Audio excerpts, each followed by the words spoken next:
What do all these people have in common? Maybe you've guessed that they're superheroes. And they sort of are. They're rescuers, aren't they? Rescuers help us when we most need them, when we can't save ourselves. God's messenger Isaiah had a very special name. His name meant God to the rescue. Now that is a bit of a strange name, but it suited him perfectly, because that's the message that God wanted Isaiah to bring. I am coming to rescue you.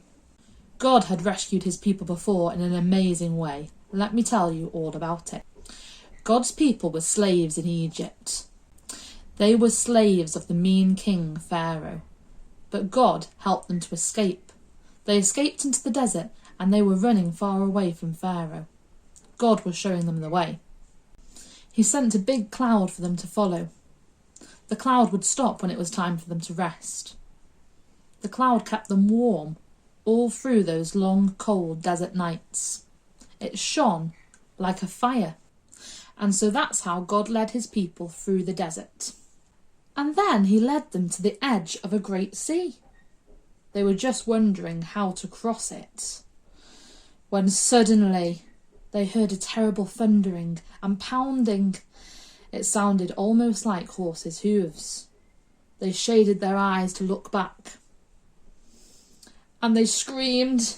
It was Pharaoh and his army were coming to get them.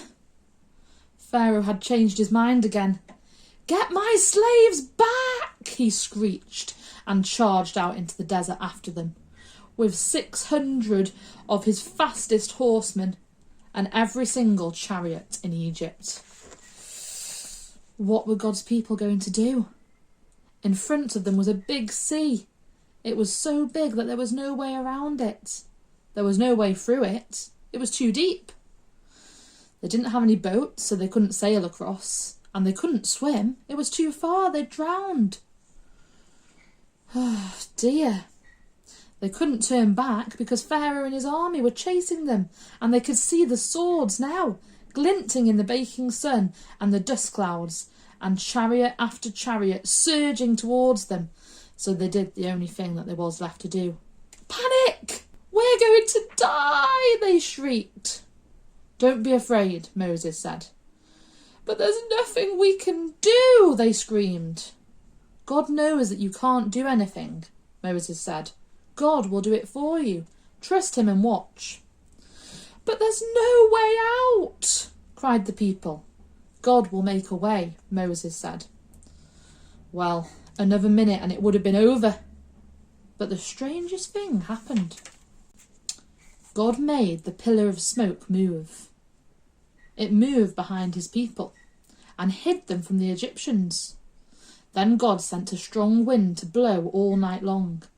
It blew on the water of the big sea. It blew to the left and it blew to the right, until it blew the sea into two towering walls of water. And there, right through the middle of the sea, a muddy pathway opened up. And God's people walked across on dry land. When the Egyptians tried to follow, the walls of water crashed back down on them and swallowed them up. God's people were safe. They danced and they laughed and they sang and they thanked God. Where there had been no way out, God had made a way. What an amazing rescue story that is. But listen what message God gave to Isaiah. God said, "Forget about all that. That's nothing compared to what I'm going to do." What?